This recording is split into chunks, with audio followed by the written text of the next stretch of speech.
Buenas tardes. Ok, vamos a comenzar nuestro capítulo número 7. El tema que vamos a mirar hoy es el tema de criptografía. Este tema es uno de los temas claves para entender las diferentes maneras de proteger los datos, que es el activo más importante que tenemos. La agenda que tenemos son algoritmos criptográficos, veremos el tema de firmas y certificados digitales, lo que es la infraestructura de clave pública y algunos protocolos criptográficos. Entonces, comencemos con las definiciones de lo que es la criptografía. Y vamos a decir que la criptografía es el proceso por el cual vamos a apoyarnos de la matemática para proteger la información, transformándola de manera tal que no pueda ser entendida por las personas de manera natural. Para ello entonces empleamos algoritmos de cifrado. Estos algoritmos de cifrado lo que van a buscar es guardar la confidencialidad de la información y la integridad de los datos, es decir, que sepamos si la información ha sido vulnerada o no, y la autenticación y no repudio de los datos. Y para ello entonces vemos acá un gráfico inicial de lo que es la figura del proceso. De un lado tenemos unos datos, por ejemplo, podemos tener un documento, una carta, una presentación, una hoja de Excel. En general tenemos datos que no están cifrados. Vamos a hacer un proceso de encriptación o cifrado, de manera tal que esos datos ya no pueden ser fácilmente vistos o entendidos por un ser humano. Entonces a esto le llamaremos datos encriptados. Y estos tienen un formato que no es legible por un ser humano de manera directa. Posteriormente vemos que esta información puede ser almacenada, transmitida de manera tal que guardemos la confidencialidad y la integridad de estos datos y podemos enviarla a otro destinatario, y este destinatario tendría que hacer un proceso inverso de descifrar esa información y desencriptarla. Para ello también se va a hacer uso de un proceso matemático para regresar la información a su ambiente original, de manera tal que de nuevo sea legible por el ser humano y tengamos datos que no sean cifrados.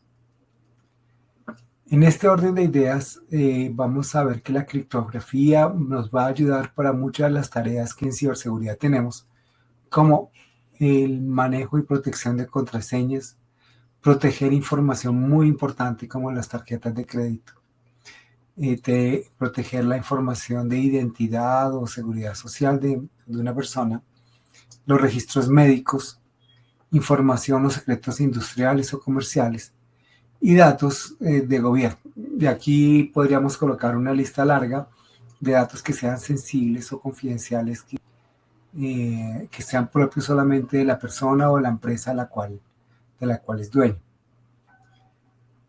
La criptografía nos sirve tanto para proteger la información cuando la tenemos en reposo o almacenada, o cuando la tenemos en movimiento.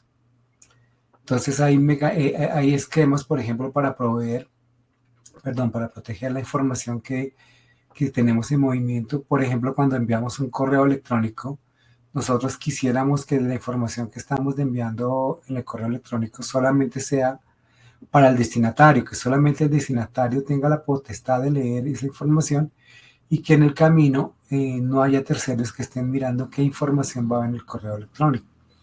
Lo mismo pasa en los procesos de navegación web.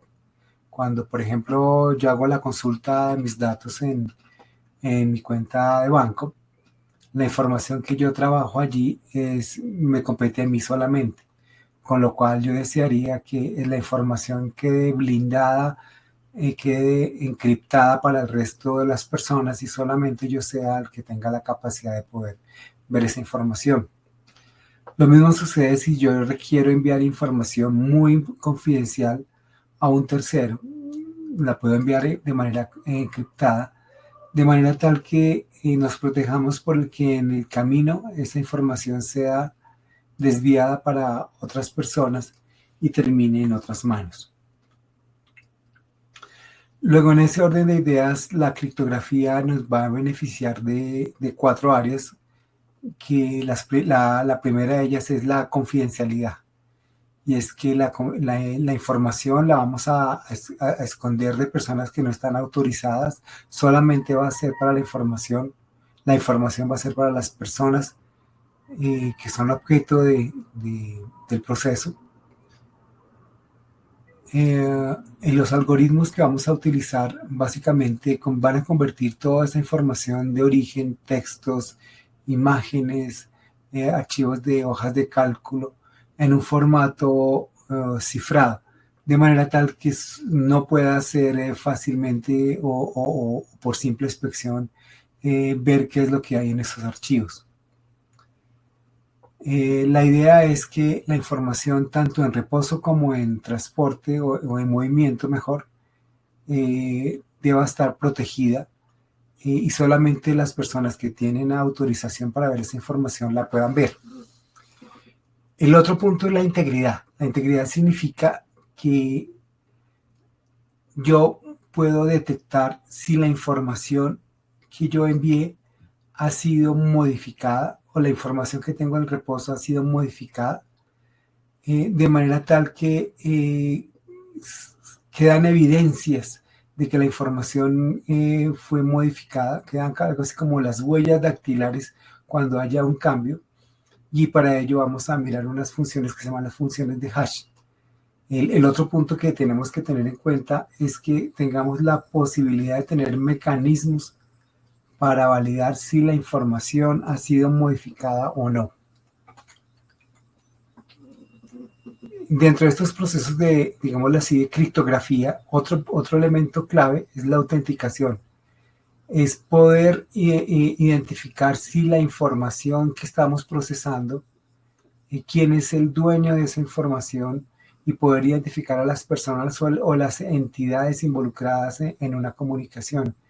¿Y eso por qué es importante? Eso es importante porque en algún proceso, por ejemplo, supongamos que estamos haciendo una inscripción a una universidad y estamos aceptando los términos y condiciones de la universidad, o estamos solicitando un crédito y requerimos tener una firma electrónica, una firma digital para garantizar que aceptamos los términos. Entonces podemos utilizar mecanismos de firma digital para asegurar que nosotros hemos sido las personas que hemos firmado estos documentos. Y el otro punto es el no repudio, que como la hemos firmado, legalmente esto sirve como una firma formal de un contrato, de manera tal que no podemos renegar de que no lo hemos hecho, sino que los procesos se han realizado para que podamos, una vez firmado, no podemos negar que lo hemos firmado,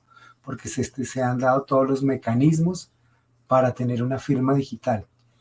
Entonces vemos que aquí hay un principio interesante, y es el tema de las firmas digitales, que es un concepto que se ha utilizado especialmente en pandemia para todo el manejo de contratos por Internet. Entonces, con eso en mente, con esa visión de criptografía, vamos a mirar el tema de algunos algoritmos criptográficos. ¿Y cuál es la idea? La idea es que podamos al final entender cuáles son los mecanismos criptográficos que tenemos, de manera tal que entendamos cómo operan en las aplicaciones para garantizar la integridad, la confidencialidad y el no repudio de la información. Vamos a comenzar diciendo que la criptografía como tal tienen un origen en la matemática. Entonces hay bases en la teoría de números, teoría de probabilidad, teoría de la información, de manera tal que a través de procesos matemáticos, de funciones matemáticas, lo que vamos a buscar es poder realizar procesos que tomen la información, la encripten, y que solamente bajo cierta situación de función de desencripción podamos recuperar la información.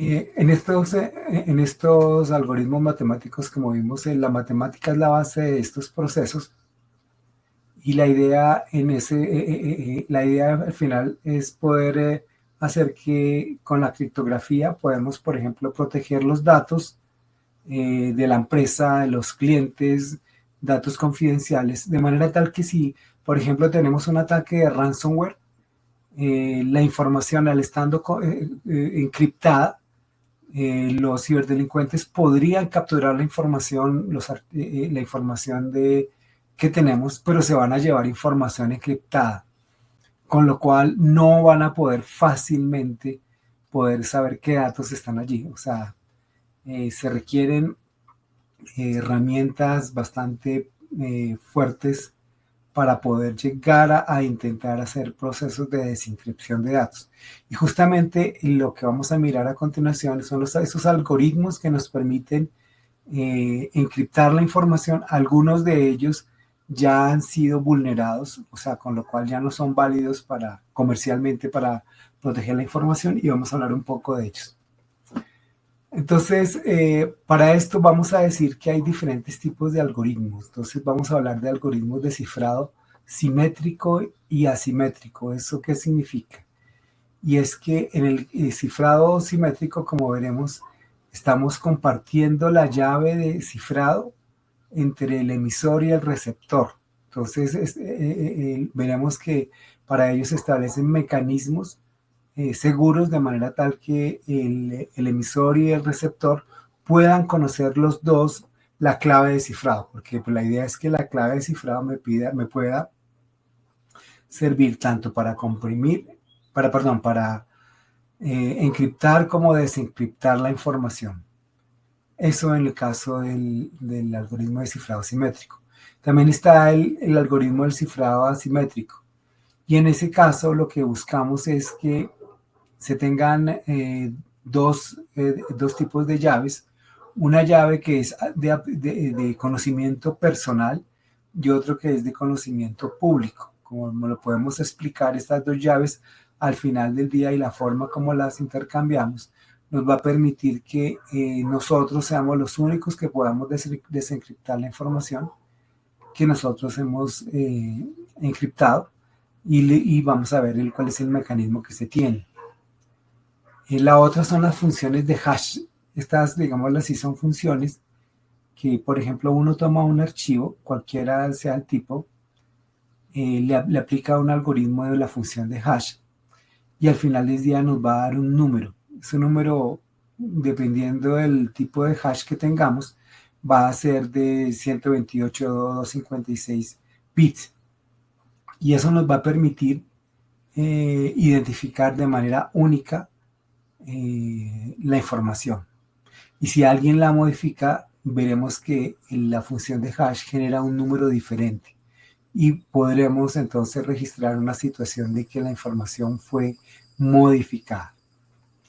Y por último tenemos las firmas digitales, que básicamente la firma digital nos permite al final del día poder entrar en procesos, por ejemplo, de aprobación de documentos empleando la firma digital, que básicamente va a certificar que nosotros tenemos la potestad y fuimos las personas que hicimos los cambios.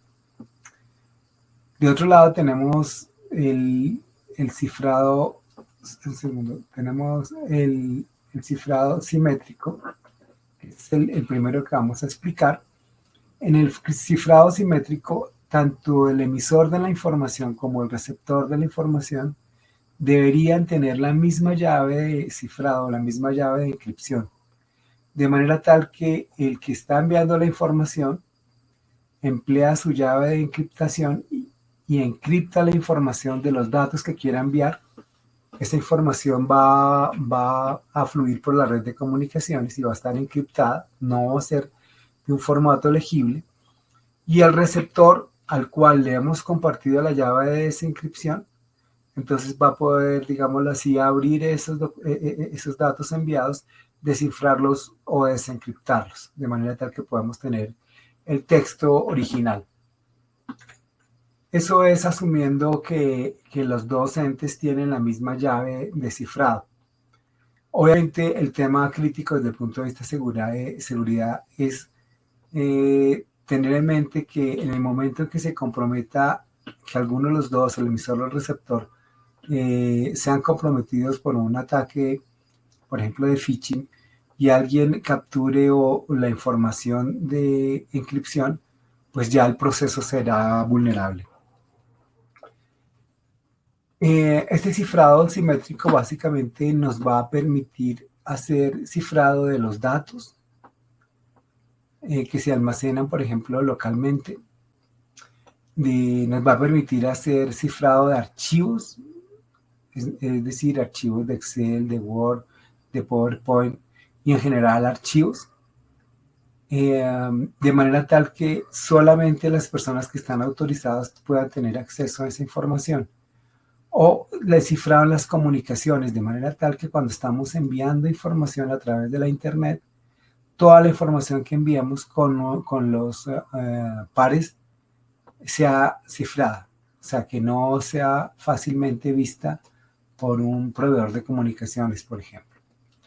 Aquí al lado derecho ustedes ven de nuevo el gráfico, que en los dos procesos, bueno, en este proceso entendemos que la llave de este algoritmo de cifrado simétrico tiene que ser igual en los dos lados, de manera tal que la información que cripto con esa llave puede ser desencriptada con esa misma llave.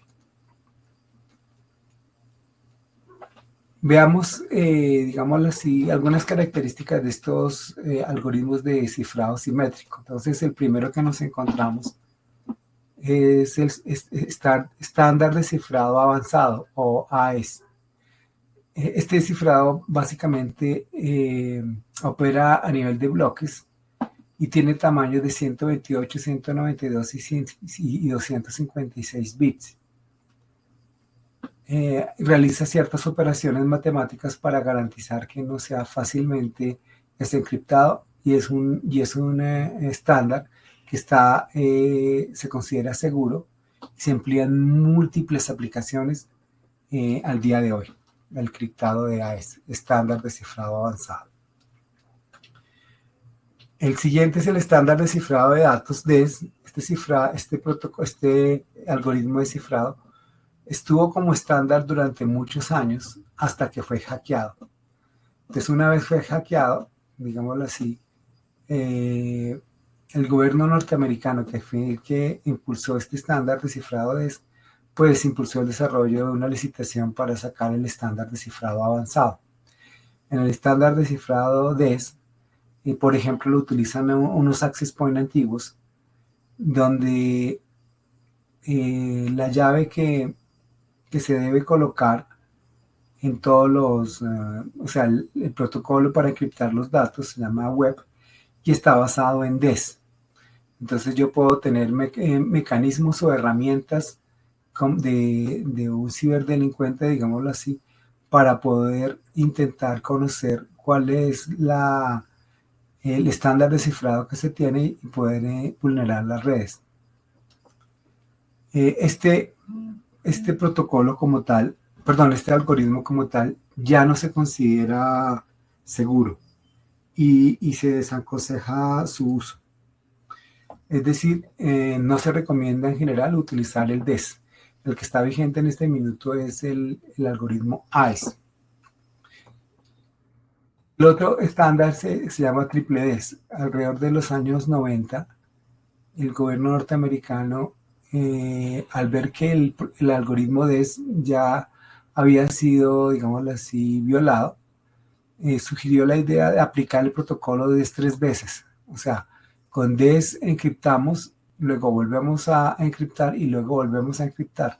Esto se hace 3 veces. Este estándar se llama triple DES y también ha venido siendo utilizado por muchas empresas, pero ya no se considera, o sea, se considera que es un protocolo relativamente débil, que queda rezagado con respecto a otros que están en el mercado.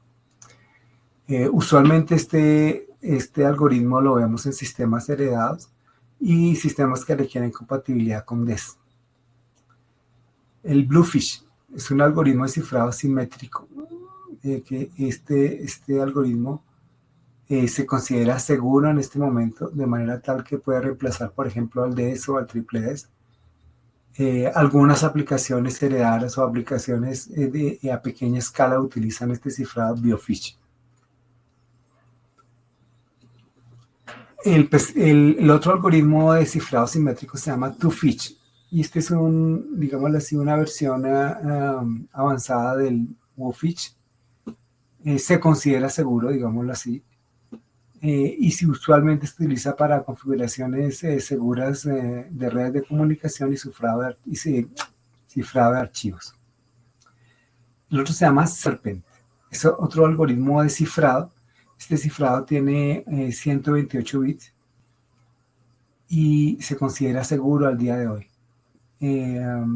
Para, digámoslo así, para encriptor de datos confidenciales.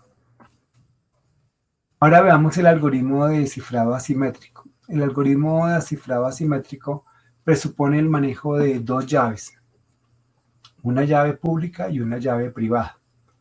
Entonces, en este proceso, por ejemplo, el que está enviando la información utiliza la llave pública del receptor. O sea, el receptor publica su información de llave pública y el emisor entonces encripta sus datos. Cuando llegan al destinatario, el usuario destinatario lo que hace es descifra o desencripta la información que se ha enviado empleando la llave de inscripción privada de él mismo. De manera tal que con eso toda la información que este usuario o cualquier otro usuario cifró con la llave pública del destinatario, entonces será fácilmente desencriptada por el usuario objetivo empleando la llave privada. Por eso le llamamos un proceso asimétrico. Algunas aplicaciones de este algoritmo de cifrado asimétrico lo podemos ver en el tema de firmas digitales, en el intercambio de claves y en los certificados digitales como tal. En todos ellos, las firmas digitales se pueden verificar para la autenticidad de los documentos electrónicos. O sea, que los documentos que en un negocio fluyen estén, digámoslo así, revisados y que nadie ha modificado el contenido de esos documentos de Excel. Veamos algunas opciones de algoritmos de cifrado asimétrico. Primero tenemos el RSA Rivest-Shamir-Adleman. El RSA es un protocolo, es un algoritmo antiguo, pero robusto. Hoy día es posible utilizarlo con manejo de llaves de 1024 bits, de 2048 y inclusive de 4096 bits. Este algoritmo se considera seguro, de manera tal que lo podemos utilizar para las diferentes aplicaciones y se utiliza en comunicaciones seguras a través de una red de comunicaciones, en firmas digitales, en los protocolos de intercambio de llaves. Vamos a mirar un poco esto. Y tenemos otro que se llama el LSCC, o criptografía de curva elíptica. Este es otro algoritmo de cifrado asimétrico que tiene, digámoslo así, las bondades. Se considera seguro y proporciona un cifrado sólido con longitudes de clave más cortas que el de RSA. Entonces, de ahí tenemos una pequeña ventaja. Las aplicaciones típicas, las comunicaciones seguras entre dispositivos, firmas digitales y entornos con recursos limitados, por ejemplo, donde hay dispositivos de IoT, donde la capacidad de procesamiento es muy baja, digámoslo así, y se puede emplear la ortografía de curva elíptica. Tenemos algunos otros, digámoslo así, algoritmos, tenemos el Diffie-Hellman, que ya es un protocolo de intercambio de llaves. Vamos a explicar con un ejemplo de cómo es esto. La idea es poder intercambiar llaves de encripción a través de un canal no seguro como Internet. Y bien, vamos a mirar cómo eso es posible. Usualmente este mecanismo se utiliza para el establecimiento de canales de comunicación seguros. El otro algoritmo de cifrado es el DCA, algoritmo de firma digital. Este algoritmo también se considera seguro, digámoslo así.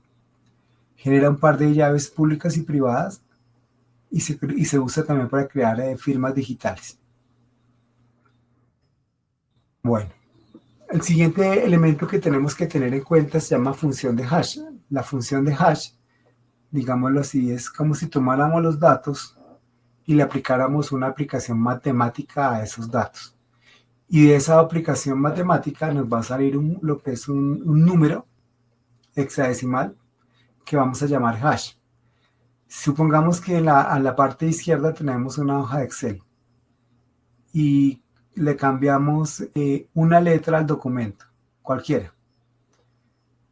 Eso hace que si yo le cambié o le adicioné, le resté, le modifiqué una sola letra, entonces al ejecutar el cálculo de la función de datos con respecto a este hash, me va a salir un hash diferente de resultado. O sea, va a salir un número diferente, con lo cual este número nos va a decir que la información fue modificada, así sea por un solo carácter.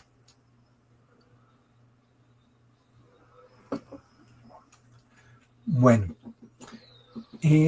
esta función de hash básicamente nos permite, o más bien la podemos utilizar en ambientes donde queremos garantizar que nadie haya modificado los datos, o si los modificó fue porque tenía autorización para hacerlo, por ejemplo.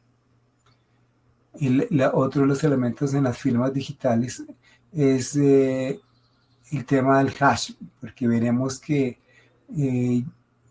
podemos hacer el manejo de la data, digámoslo así, encriptada, y si la estamos transfiriendo de una ciudad a otra, por ejemplo, podemos sacarle hash de la carta de documento que tenemos.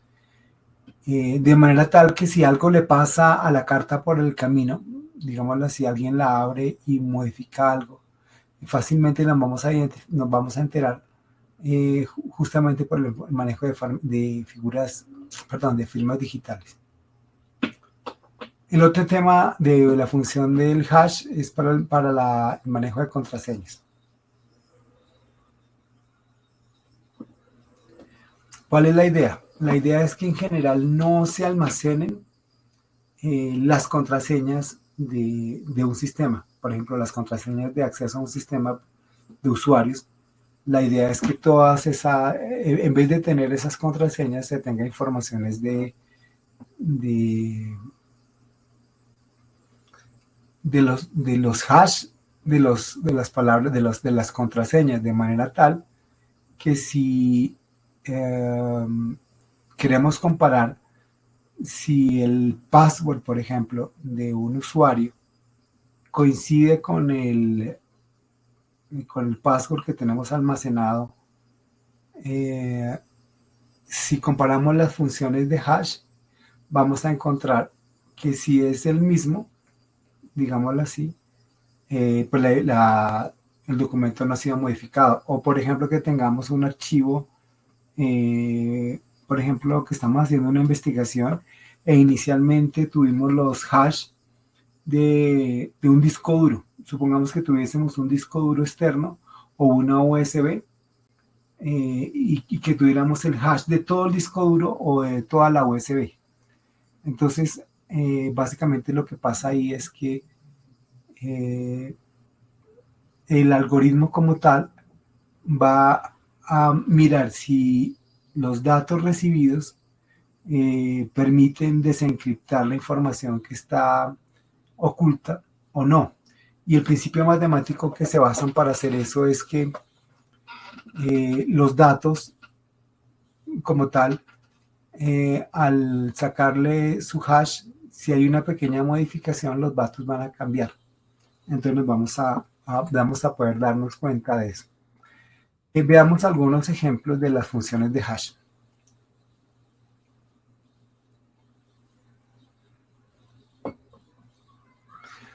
Bueno, acá vemos uno que se llama MD5. Este hash llamado MD5 lo podemos utilizar, pues hoy día partamos de que ya se considera un protocolo, un algoritmo débil, vulnerable, con lo cual ya no se recomienda su utilización en diferentes redes.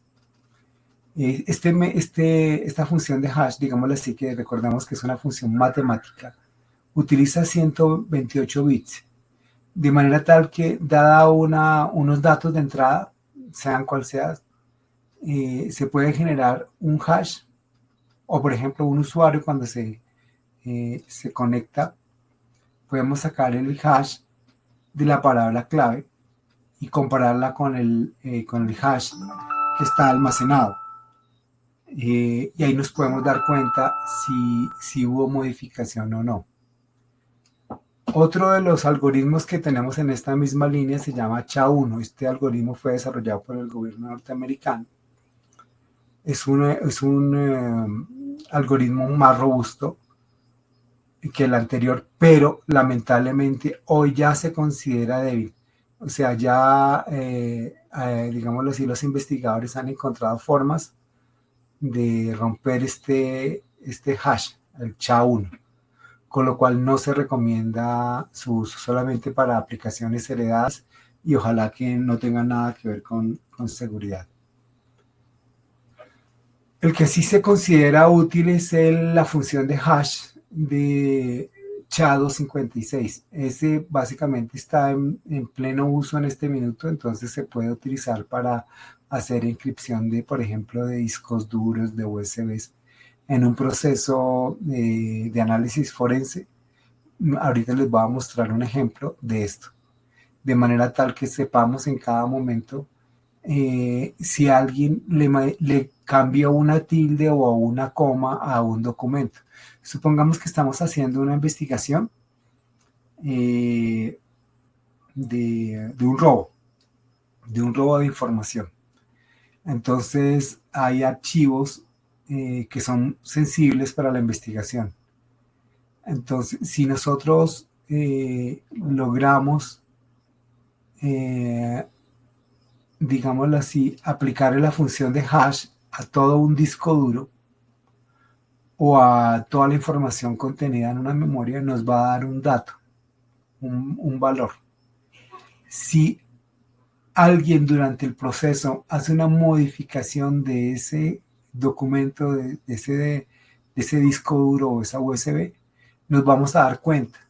Y eso se va a poder ver porque la función de SHA-256 o SHA-3 genera un número diferente. Y ahí vamos a identificar que esa información ha sido modificada.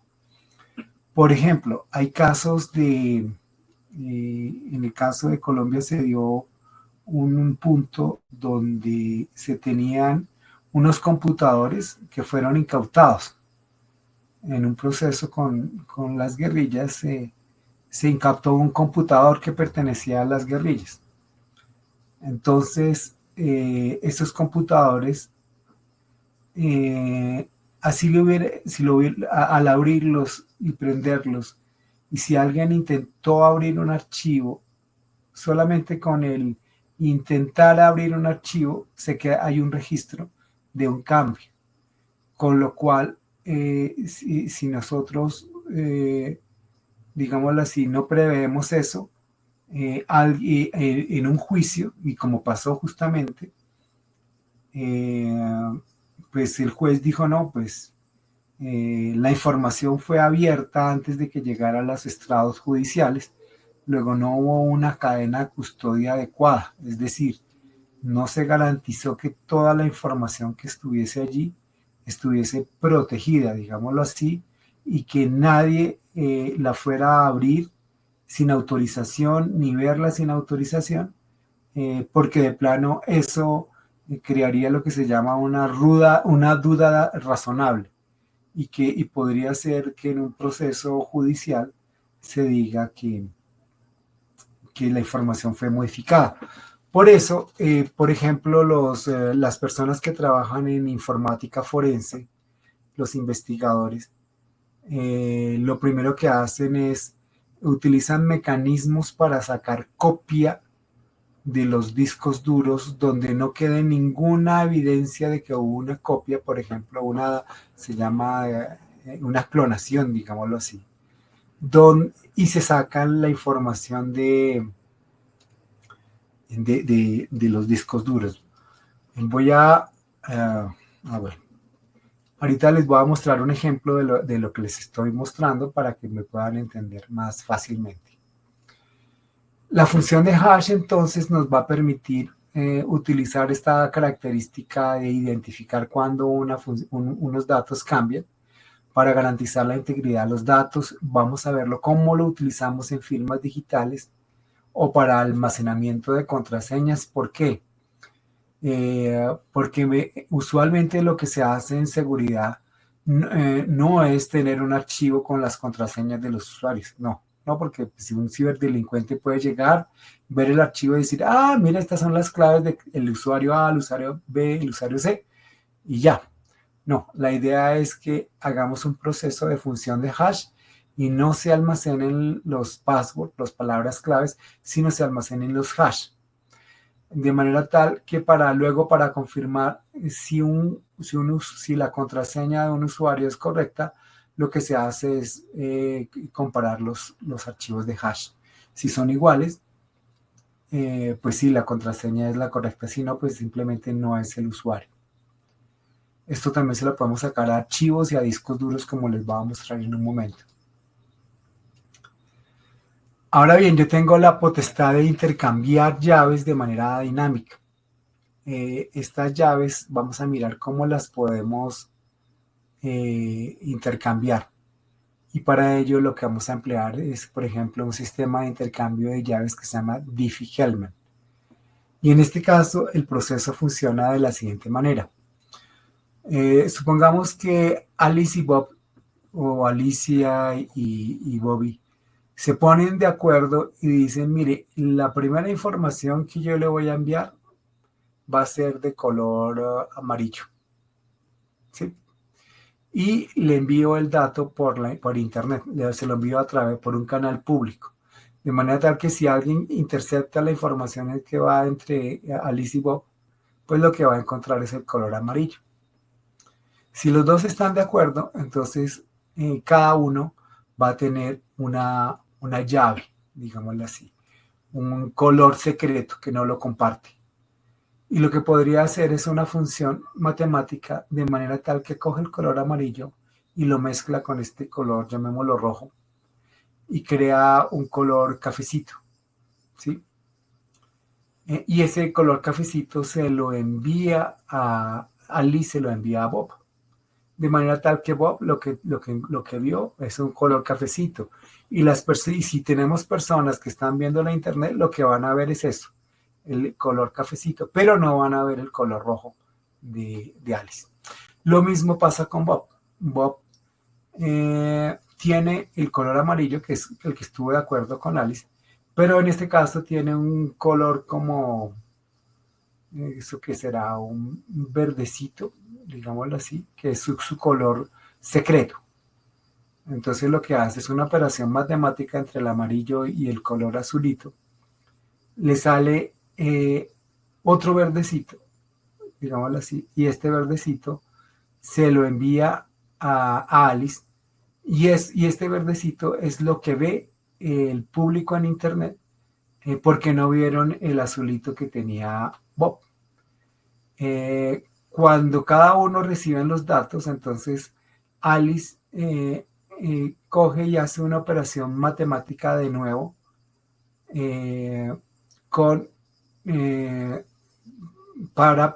al hacer la operación matemática, digamos la inversa que hizo con con el color secreto, puede sacar un color, digámoslo así, compartido. O sea, Alice cogió la información que le envió Bob, que es verde, y le hizo una operación matemática con su color secreto, que es el rojo. De manera tal que le dio un color café, digámoslo así. Lo mismo, Bob recibió el color naranja, digámoslo así. Ese color naranja le hizo una operación matemática con su color secreto, que no lo conoce nadie. Y esa operación naranja dio el color café. Y los dos, en este caso, al final del proceso, están compartiendo un secreto. Entonces, este es un mecanismo por el cual, este se llama algoritmo de intercambio de claves Diffie-Hellman, y es una forma para que el emisor y el receptor, a través de un canal inseguro, compartan información, y acá los dos se pusieron de acuerdo de que la clave de encriptación que van a utilizar, o el secreto compartido, va a ser el café. Entonces, de aquí en adelante, cada uno de ellos podría encriptar cosas empleando el café, y pues nadie se podría dar cuenta porque ese color nadie lo conoce. Ese proceso de cambio de claves se llama Diffie-Hellman. Acá está un poco lo que les acabo de decir en palabras. De un lado está la generación de claves, donde cada uno, digamos, la clave pública se comparte abiertamente, mientras que la clave privada queda en secreto. Acá, si ustedes se dieron cuenta, se compartió el color naranja y el color verde, pero el color rojo y el color verdecito no se compartió. Y luego se hace, digámoslo así, el proceso matemático para poder sacar la llave con que están compartiendo los dos entes. De ese proceso de intercambio de Diffie-Hellman, pues ha habido variaciones, uno que se llama curva elíptica Diffie-Hellman, que digámoslo así es un proceso más rápido, que consume menos recursos, digámoslo así, la longitud de las claves es más corta, y que se emplea en el mercado. Bueno, entonces, ¿qué hemos visto ahora? Hasta ahora hemos visto el concepto de lo que son algoritmos simétricos, asimétricos y las funciones de hash. Ahora vamos a mirar cada una de ellas integradas en lo que son la firma de certificados digitales. Las firmas y los certificados digitales. Entonces vamos a ver qué son esos, qué son las firmas digitales y qué son los certificados digitales, y cómo podemos, y para qué nos van a poder servir. No sé si alguno de ustedes ha hecho la aprobación de un crédito. Entonces, en la aprobación del crédito, alguien le envían un correo electrónico y le dice, entre acá y coloque su firma, y eso luego va a ser válido desde el punto de vista comercial y jurídico, como que fue su firma. Así como uno hace la firma a mano, manuscrita, esta es la firma que vamos a tener para diferentes procesos, lo que llamaremos firmas digitales. Y el otro concepto que vamos a mirar es el tema de los certificados digitales, que alguien los podría ver y que dice, no, mira, es que yo necesito poner un certificado digital a mi servidor web. ¿Por qué? Porque voy a utilizar HTTPS y necesito que la comunidad sepa que yo tengo un certificado digital y que ese servidor es mío, por ejemplo. Entonces vamos a mirar de qué manera se puede estructurar con los conceptos que acabamos de ver de algoritmos simétricos, asimétricos y funciones de hash, el tema de las firmas digitales y los certificados digitales, que serían como aplicaciones como tal de estos conceptos. Bueno, entonces veamos el primer concepto que vamos a mirar, es el concepto de firma digital. Entonces, pero entonces antes de eso voy a dejar de compartir y les voy a mostrar un ejemplo. Listo, entonces esta es una herramienta que se llama Autopsy. Esta es una herramienta que se utiliza en informática forense.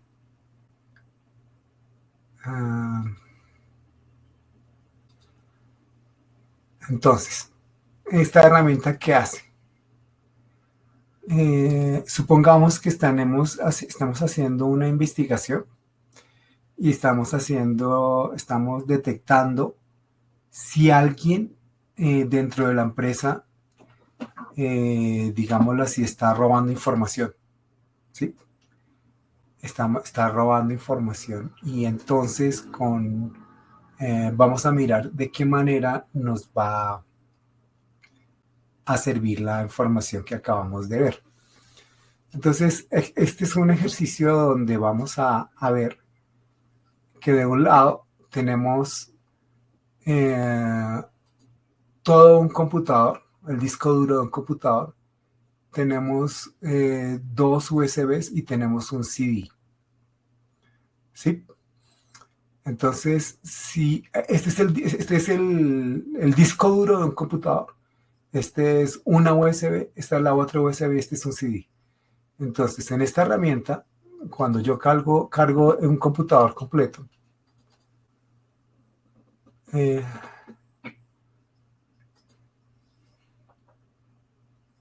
yo voy a ver acá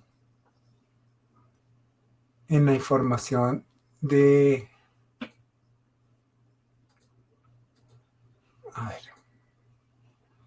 en la información de ¿cómo se llama? De, por ejemplo, de este disco. Voy a mirar toda la información que está almacenada en ese computador. Y acá voy a mostrarles una cosa que se llama el hash de todo el computador, de todo el disco duro del computador. Entonces, esta herramienta me calculó el hash con el MD5, el SHA-1, y esta herramienta en este minuto no me calculó el SHA-256. Podría haberlo hecho, pero en el proceso cuando se tomó no se le calculó. Entonces, si yo estoy haciendo un proceso forense, eh,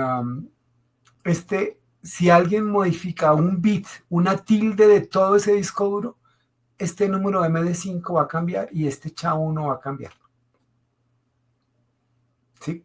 Le cambian una coma a cualquier archivo, estos números cambian. Lo mismo si fuese ahora miramos acá. Esta es uh,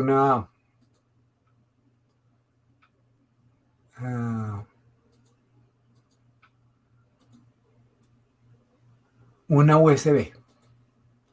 Entonces la USB también yo le calculo el MD5 y el SHA-1. Entonces, en informática forense, por ejemplo, yo podría, lo primero que yo hago es tener de una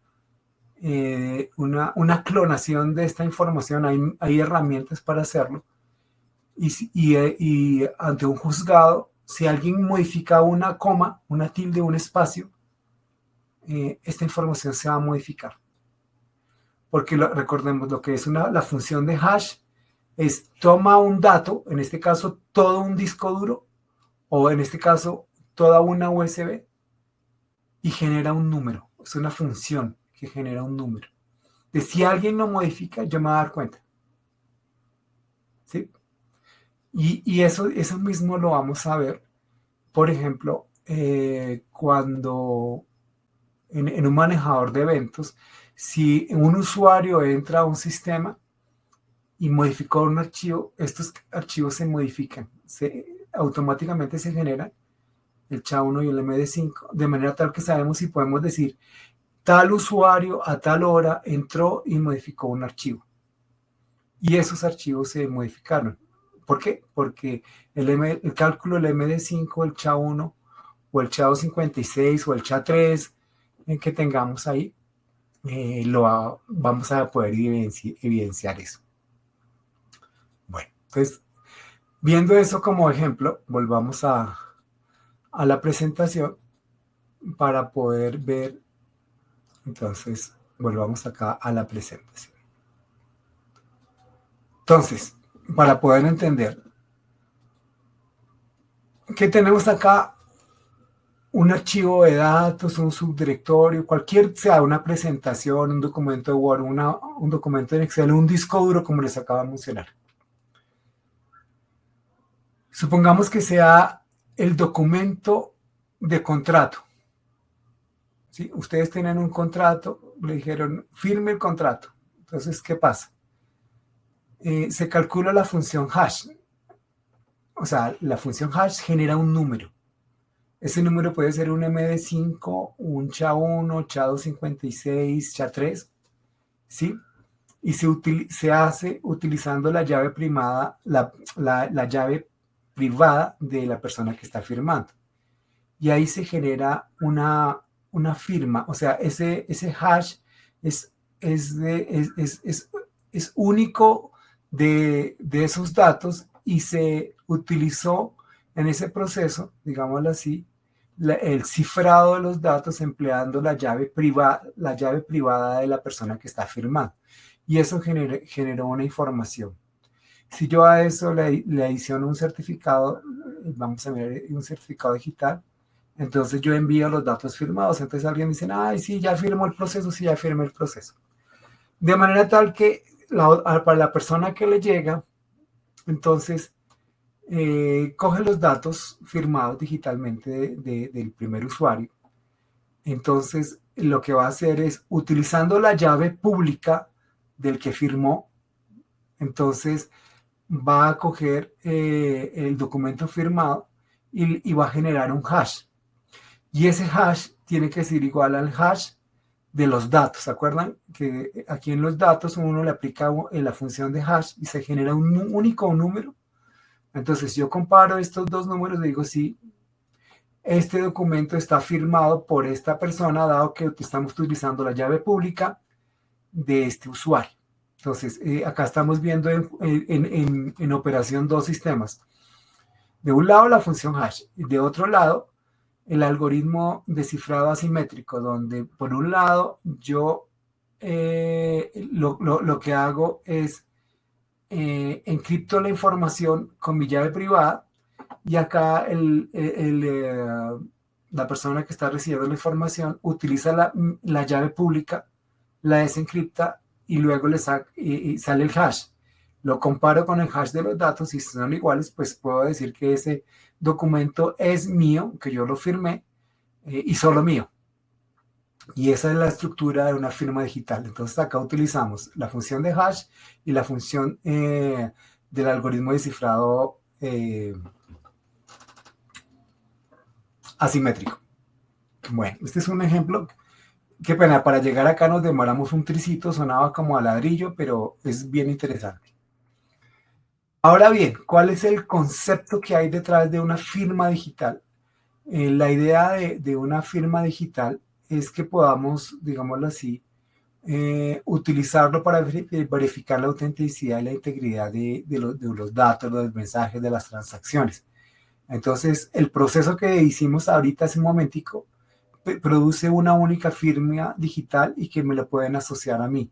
De manera tal que, como yo lo firmé y tiene mi certificado, digámoslo así, público, ¿sí? Acá tiene mi llave pública. Entonces pueden decir que este documento yo lo firmé y no repudio, significa que yo lo puedo llevar ante un juez y decir, oiga, fulanito de tal firmó digitalmente este documento y acá está su prueba. O sea, yo no puedo negar, es como si hubiera firmado un cheque. Yo no puedo negar que yo no firmé eso, porque es la forma matemática en que yo voy a decir que este documento es válido. Entonces, el concepto, veamos cuál es la idea del certificado digital. Entonces, el concepto de certificado digital viene de la idea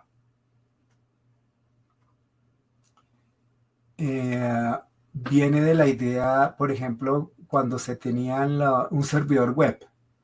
Y si yo en ese servidor web, yo voy a hacer transacciones bancarias, por decir algo, o voy a tomar la información de los usuarios finales con datos personales, pues en general el público quisiera saber que el servidor donde van a meter sus datos es un servidor seguro, ¿sí? Y si yo utilizo HTTPS, por ejemplo, que es el protocolo para hacer una navegación segura, cuando se conecten a mi servidor, si yo no tengo un certificado digital que dice que yo soy un servidor válido y que está registrado, pues eso le va a salir al navegador a los usuarios. Le va a salir este servidor es peligroso, nadie lo está validando, con lo cual sugerimos que no entre. Entonces, para que resolver este problema, lo que hacemos es utilizamos una autoridad de certificación, que la vamos a llamar CA. Es como decir, utilizamos un notario. Ese notario va a certificar de que mi servidor es mío y yo tengo un documento que está firmado digitalmente por ese notario, que en este caso lo vamos a llamar entidad certificadora, que da fe de que ese servidor es auténtico y me corresponde y es mío, ¿sí? Luego, en ese orden de ideas, vamos a mirar cómo es el proceso, porque acá de nuevo vamos a emplear los conceptos de firma digital para entender. Entonces, ¿qué pasa? Supongamos que yo tengo un nuevo servidor. Entonces, ese servidor yo voy a tomar datos personales de la gente, porque voy a hacer encuestas y necesito tener información de los usuarios. Pero como tengo datos personales, y además lo va a hacer por internet, pues necesito que la gente esté tranquila, que este servidor es el mío y no es que alguien puso uno parecido y me suplantó, lo que se llama suplantación de identidad. Entonces yo debo trabajar con una entidad certificadora, por ejemplo, en TRUS, en el caso de Colombia, por ejemplo, Certicámara, y así hay otras entidades a nivel mundial, Veritas, bueno, hay diferentes entidades certificadoras a nivel mundial, que emiten un certificado. O sea, yo le tengo que entregar los documentos, le debo entregar mi información de clave pública, de manera tal que al final del día la entidad certificadora emite una certificación de que mi servidor es el que yo digo, verifica la identidad del titular, que es mío, proporciona la clave pública del titular, porque como vamos a mirar con la llave pública, la gente puede encriptar información y yo la puedo conocer. Y esto va asociado con la firma digital de la entidad certificadora. Recordemos entonces que la firma digital de la entidad certificadora lo que hace es garantizar que todo lo que estamos hablando es cierto, porque lo dice la entidad certificadora. Hagan de cuenta que es el notario. Entonces el notario le pone su sello, le dice, sí, yo avalo que este servidor es de este señor y con esa llave pública. ¿Ok? Entonces ahí lo que vamos a tener el certificado digital, y usualmente estos procesos de certificación en la internet, por ejemplo, uno puede comprar un certificado digital y eso le tiene una duración de 1 año. Entonces cada año yo debo ir ante el notario y hacer el proceso para que yo tenga un certificado digital válido, que usualmente es lo que decimos que se carga del servidor el certificado digital. ¿Para qué? Para que podamos tener un proceso donde los usuarios que se quieran conectar a mi servidor puedan decir, este servidor está validado con una entidad certificadora y es seguro, y podemos hacer transacciones con ese servidor. Entonces, aquí para hacer todo este proceso lo que vamos a emplear se llama infraestructura de cable, infraestructura de clave pública o PKI, donde básicamente lo que vamos a hacer es todo el proceso para la emisión de los certificados digitales a partir de las entidades certificadoras, y cómo los navegadores cargan esta información de manera tal que, digámoslo así, podamos garantizar de que son seguros. Vamos a mirar un ejemplo de todo esto en un slide adicional. Esto lo vamos a emplear lo mismo para cuando son comunicaciones seguras de correo electrónico, autenticación de documentos, distribución segura de software y transacciones en línea. Justamente veamos la infraestructura de clave pública. Entonces, veámosla aquí con el ejemplo para que sea más sencillo. Entonces, acá yo tengo el servidor, ¿sí? Entonces, este servidor, yo hago un proceso inicial con la autoridad de certificación y le digo, oiga, mire, yo tengo un servidor y ese servidor, acá está mi clave pública, necesito que me genere un certificado digital para poder hacer transacciones, ¿sí? Entonces, lo que hace la entidad certificadora es generar el certificado digital. Después de validar la documentación, se genera un certificado digital con la firma de la entidad certificadora y con la llave pública de mi servidor, de manera tal que en el momento que alguien quiera enviarme información, lo coge primero va y valida con la entidad certificadora, dice, oiga, yo voy a comunicarme con ese servidor si acá tiene su firma, ese servidor si es el correcto, sí, que es justamente lo que tenemos acá. Voy a utilizar como usuario el browser, va y le pregunta a la entidad certificadora, oiga, este señor me envió que establezcamos una sesión, entonces sí puedo confiar en él. Entonces es como si le dijéramos al notario, oiga, este señor me está presentando un documento, confírmeme que ese certificado que me está presentando es válido.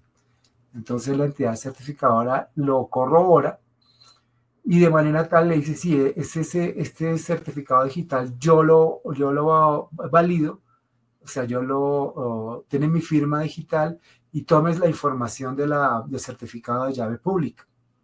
Con la información de información de llave pública, entonces yo puedo tomar, o sea, el navegador encripta la información, por ejemplo, supongamos, encripta el inicio de sesión con el servidor, y esto lo hace por ejemplo, con el protocolo TLS, y comenzamos a tener una comunicación encriptada entre los dos, entre el navegador y el servidor.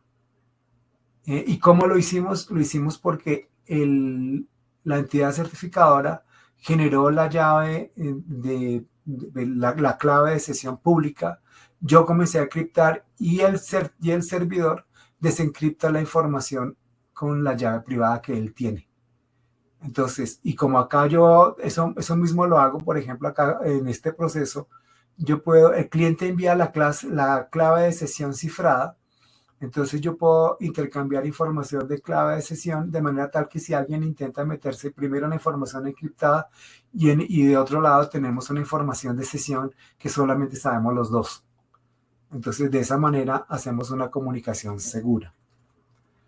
Lo que está acá el intermedio, esto es más o menos la explicación de lo que les acabo de decir con respecto a la información de arquitectura de la infraestructura de clave pública, donde se manejan las claves públicas que sirven para descifrar los datos y las claves privadas del servidor que sirven para descifrar los datos.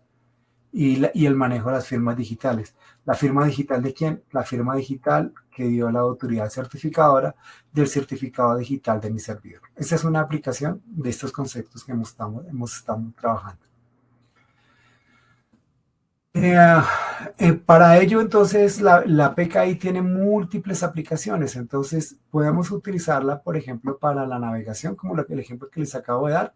Y esta infraestructura de clave pública, entonces, la utiliza el protocolo TLS versión 1.2, que me sirve entonces para poder hacer las operaciones de banco seguras. Entonces, sí, tiene el candadito, que lo hacemos por HTTPS. HTTPS utiliza por debajo el TLS y una infraestructura de clave pública porque el navegador va y consulta a la entidad certificadora y le dice, oiga, el servidor me está entregando este certificado digital que usted lo firmó, ¿es válido o no es válido?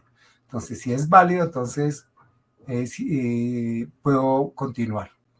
En todo este proceso vimos que la entidad certificadora utiliza las firmas digitales eh, para, digámoslo así, para validar que los documentos son auténticos. Estos mecanismos también se pueden emplear con comunicaciones seguras, por ejemplo, para manejo de VPNs, de correo electrónicos, mensajería segura, de manera tal que aseguremos que las personas que intervienen en el proceso son las que dicen ser y no hay suplantación de identidad.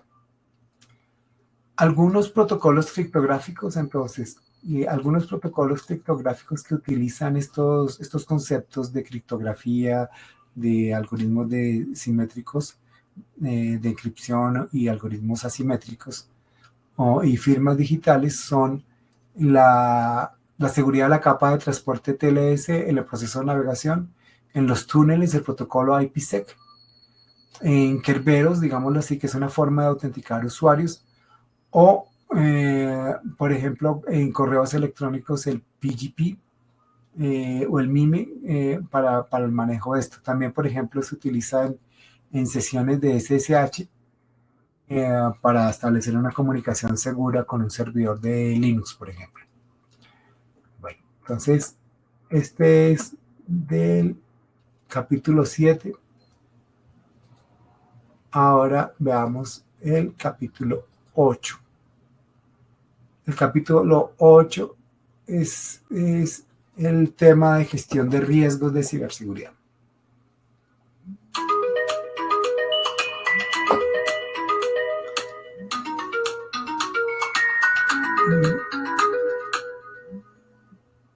Un segundito.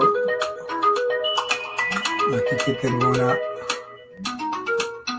llamada urgente.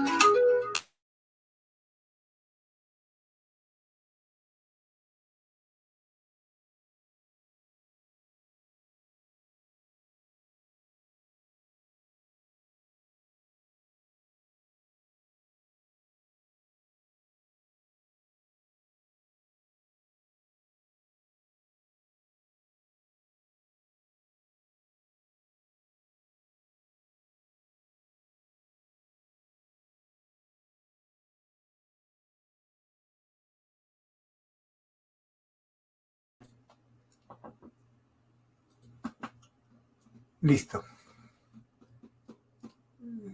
Entonces voy a compartir mi pantalla y vemos con el capítulo 8, gestión de riesgos de ciberseguridad. Entonces, para la gestión de riesgos de ciberseguridad vamos a mirar 3 temas: la evaluación y gestión de riesgos, las estrategias de control de mitigación de riesgos y el monitoreo y reporte de estos riesgos. Bueno, básicamente acá, ¿qué nos compete? Acordémonos que dentro del proceso de seguridad, una de las cosas que quisimos o que vimos bastante fue la valoración de los activos, identificar qué es lo más importante para las empresas. Luego, la siguiente parte es evaluar cuáles son los riesgos asociados a esos activos, cómo gestionamos esos riesgos, cuáles son las estrategias posibles que podemos emplear para mitigar los riesgos asociados a esos activos de información. Y por último, digámoslo así, qué herramientas podemos emplear para el monitoreo y reporte de riesgos y si hay alguna estructura, digámoslo así, para ver si lo estamos haciendo bien o no. Entonces, el tema de gestión y evaluación de riesgos, básicamente lo que nos va a servir es como tener una forma estructurada para identificar los activos críticos, analizar cuáles son las vulnerabilidades, evaluar cuáles son esas, digámoslo así, posibles soluciones que tenemos a esas vulnerabilidades, mitigar esos riesgos que tenemos dentro de una organización. Entonces, el objetivo al final del día es que tener una forma estructurada para manejar los riesgos, asignar recursos y tomar acciones proactivas de manera tal que minimicemos al máximo el impacto de cualquier amenaza que tengamos con respecto a la información. Entonces, esa evaluación y gestión de riesgos comienza con vamos a decir que la evaluación de riesgos es el proceso de tomar los activos de información, identificar cuáles son sus vulnerabilidades, priorizar los activos y esos activos son priorizados, digámoslo así, por las directivas de las empresas que dicen, mire, la información más importante en mi empresa está en este activo, en este activo, en este activo, digámoslo así. De manera tal que al identificar las vulnerabilidades vamos a trabajar con los activos comenzando por su nivel de criticidad y para mitigar los riesgos. De manera tal que podamos al final del día cumplir con todos los interesados en la información, los directores de proceso, los clientes, y que podamos proteger la información. Eso básicamente es lo que vemos en evaluación de riesgos. La idea es que esto sea una actividad proactiva de manera tal que la hagamos antes de que se nos presente cualquier incidente de seguridad, de manera tal que estemos preparados y haciendo un proceso de mejora continua. Usualmente entonces los pasos que deberíamos tomar en esta evaluación de riesgos sería primero identificar cuáles son los activos más críticos, ¿sí? O sea, hagamos una evaluación de los activos más críticos y después de que hacemos esa evaluación, entonces identificamos cuáles son las amenazas que tienen esos activos que podrían ser afectados, que pudieran tener un impacto en la operación de la empresa, ¿sí? Por ejemplo, si estamos hablando de una operación de un ISP, cuáles son los activos donde se manejan informaciones de clientes, informaciones de datos personales, por ejemplo, o en la empresa toda la información de nómina y cosas de estas, que es crítica para los procesos. Entonces tenemos que identificarlas, mirar, hacer un análisis de amenazas, mirar cuáles son las vulnerabilidades que tienen los sistemas y las redes, o sea, hacer pruebas de valoración de vulnerabilidades, determinar qué pasa si alguien viola esos datos, cuál es el impacto que tiene dentro de la organización, qué pasa si me capturan la información de contabilidad de nómina o de clientes o bases de datos de clientes, cuál es el impacto, digámoslo así, si eso pasa.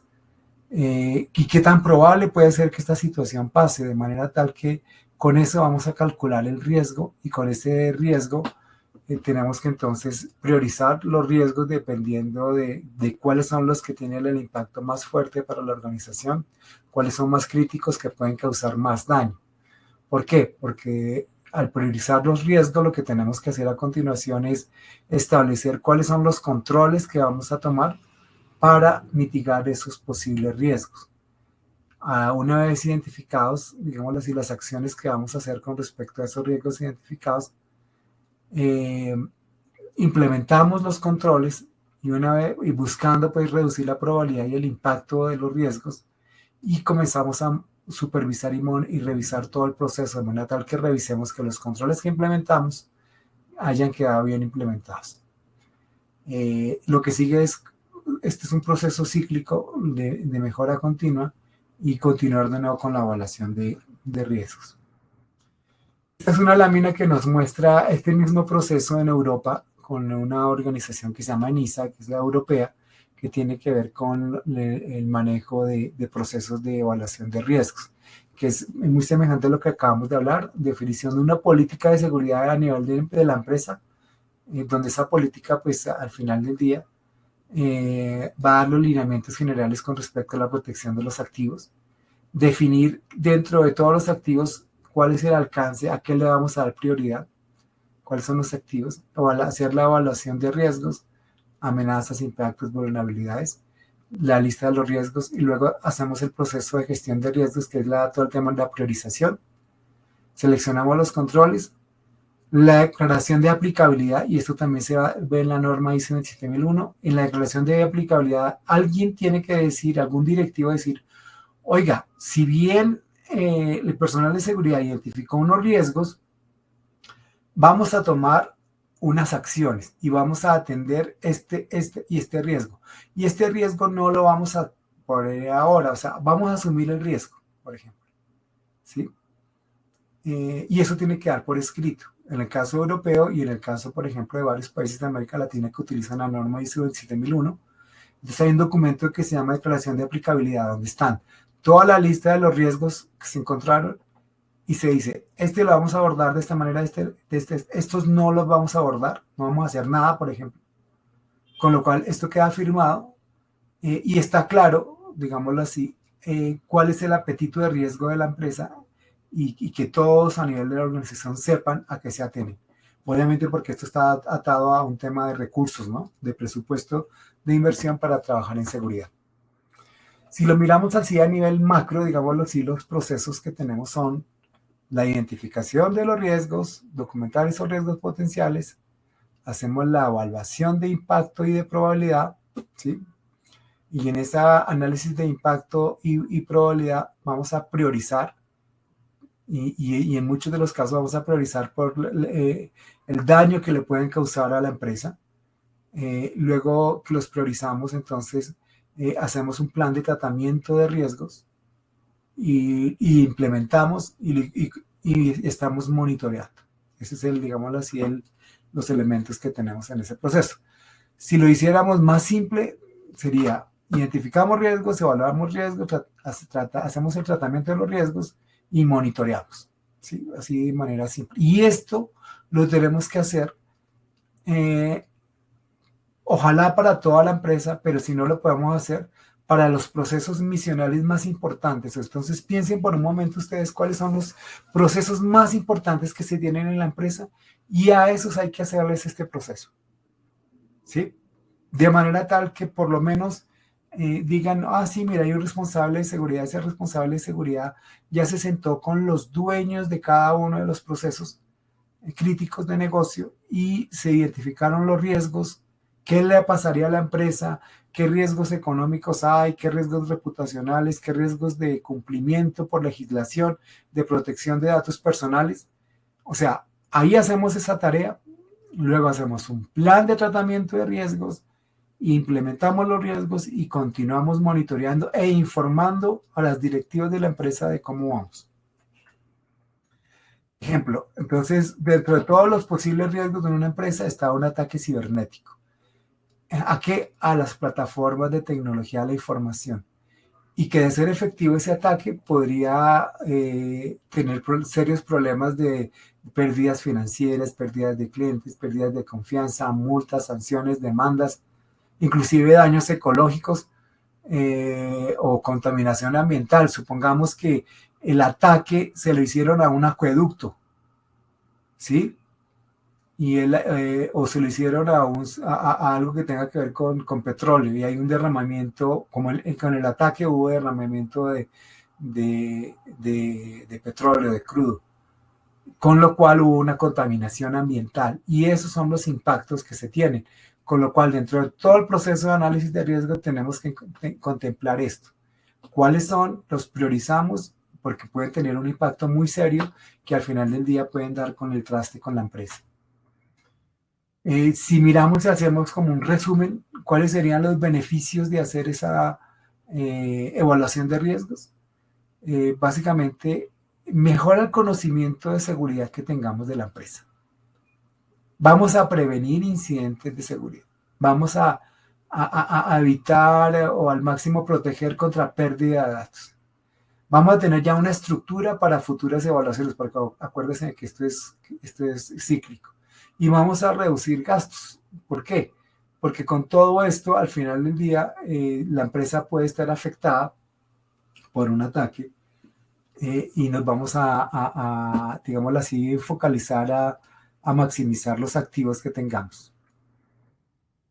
¿Cómo lo hacemos? O sea, ¿cómo hacemos la mitigación de riesgos? Entonces, Acá es mucho lo que hemos hablado durante las últimas sesiones. Entonces comenzamos con el que vimos hoy, el cifrado de los datos. Entonces vamos a usar cifrado de datos para bloquear el acceso no autorizado a los datos a las personas y que solamente las personas que estén autorizadas para ello lo puedan hacer.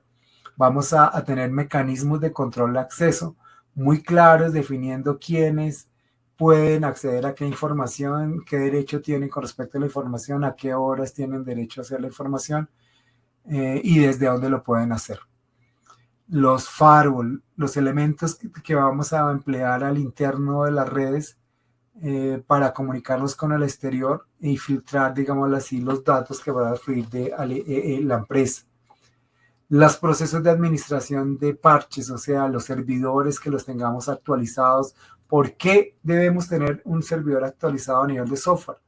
Porque como vamos a mirar posteriormente, inclusive en lo posible vamos a emplear una herramienta en todo el tema de hacking ético, que hay herramientas que pues miran cuál es si los software que tienen las empresas están actualizados o no, porque ahí por ahí podemos identificar si hay software que está actualizado y si encontramos software que está desactualizado y que tiene vulnerabilidades conocidas, entonces para un ciberdelincuente es muy fácil coger esa vulnerabilidad conocida y por ahí entrarse a los sistemas. Esta es otra forma de controlar. La capacitación continua a los usuarios, eso es algo permanente que tenemos que hacer, que haya una cultura de la seguridad al final del día dentro de la organización y tener claro y documentado un plan de respuesta a incidentes. O sea, cuando tengamos un problema, y eso lo veremos en la siguiente sesión, cuál es el proceso que tenemos al interno de la empresa para responder a un incidente. ¿Quién debe hacer qué? El plan de respuesta a incidentes justamente que estaba comentando, las copias de seguridad. Este es otra de las cosas que sí o sí deberíamos hacer es encriptar los datos que tienen datos confidenciales y personales y sacar copias de seguridad, cosa que no llegue un ransomware y no nos coja desprevenidos, sino que estemos claros con las copias de respaldo. Entonces, por un minuto, hagan la reflexión ustedes. Si ustedes dentro de sus organizaciones están haciendo copias de seguridad y están encriptando los datos seguros, los datos que contengan datos confidenciales o datos personales, se está haciendo al interior de sus empresas, les llega un ransomware y si no tienen esas dos cosas, por lo menos van a estar en serios problemas. El monitoreo, emplear herramientas para estar evaluando justamente el comportamiento de la red de los usuarios, identificando posibles actividades maliciosas. El trabajo con proveedores, en muchos de los casos en los procesos se trabaja con contratistas o con terceros que tienen acceso a los activos de información. Todos ellos deben tener acuerdos de confidencialidad y deben estar restringidos qué acciones pueden hacer con los datos. Recordemos que si alguno de sus proveedores por alguna razón trabaja con los datos de la empresa y esos datos tienen información de datos personales o datos personales en especiales, dependiendo del país, hay legislación que obliga a los terceros igual que las responsabilidades que tiene el que está, digámoslo así, recolectando esos datos personales. O sea, el proveedor también es corresponsal con esos, digámoslo así, esas responsabilidades que se tiene de manejo de datos personales. La seguridad física para accesar por ejemplo, a los centros de datos y a las personas a manipular los servidores y realizar evaluaciones y auditorías regulares. Acordémonos que los grupos de auditoría son grupos que nos ayudan justamente y nos hacen preguntas muchas veces incómodas de cómo estamos haciendo nuestro trabajo y al final del día sacan documentos de sugerencias de cómo, digámoslo así, de dónde están los problemas y nos solicitan a que los responsables de seguridad generemos planes de mitigación. Al final del día, estos planes lo que buscan es reducir la probabilidad y el impacto de los ciberataques, mejorar la normativa y cumplimiento que tengamos, por ejemplo, proteger la reputación de la empresa y reducir los costos, digámoslo así. ¿Qué beneficios tenemos si hacemos mitigación de estos riesgos? Pues básicamente vamos a identificar oportunamente y hacer una mitigación del riesgo cibernético. estaremos cumpliendo con las normas que nos pide el país donde estemos operando con respecto a la protección de datos personales y el cumplimiento al interno de los datos confidenciales. Vamos a tener una marca, digámoslo así, mejorada la reputación porque tenemos mecanismos de protección de datos. Vamos a tener menos vulnerabilidades y con todo esto vamos a hacer que la empresa en lo posible tenga mayores ingresos en la medida en que, por lo menos por los temas de seguridad, no van a haber fugas de datos y pérdida de datos. Bueno, hablemos de un poco del tema de monitoreo y reporte de riesgos. O sea, después de que ya hicimos una evaluación de riesgos y hicimos un plan de mitigación de riesgos, lo que sigue es monitorear cómo lo estamos haciendo. Entonces, para monitorear cómo lo estamos haciendo, entonces deberíamos estar claros que en lo posible deberíamos tener herramientas que monitorean en tiempo real el comportamiento de los sistemas, de los usuarios, de manera tal que podamos identificar proactivamente situaciones de comportamientos maliciosos, de manera tal que identifiquemos riesgos potenciales, de manera tal que de esa manera tengamos herramientas y no estemos ciegos en lo que está pasando con las redes y los sistemas. ¿Qué podemos hacer en términos de monitoreo y reporte de riesgos? Entonces, dependiendo del sector donde estemos trabajando y las plataformas que estemos utilizando, nosotros deberíamos estar monitoreando y trabajando con los proveedores para que nos informen de posibles vulnerabilidades de los sistemas, ¿sí? O en el gremio que estemos trabajando que haya posibles vulnerabilidades para el gremio.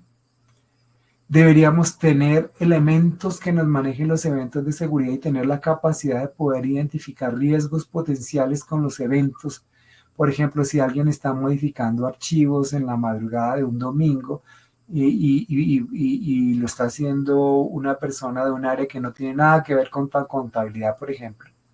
Ese tipo de eventos los deberíamos estar pudiendo registrar. La otra es poder detectar incidentes de seguridad. Recordemos el tema de la posibilidad de tener elementos de detección y prevención de intrusos.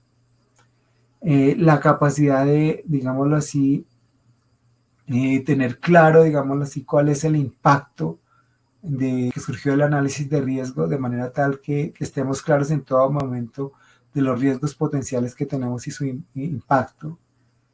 El otro punto de indicador es clave de riesgo.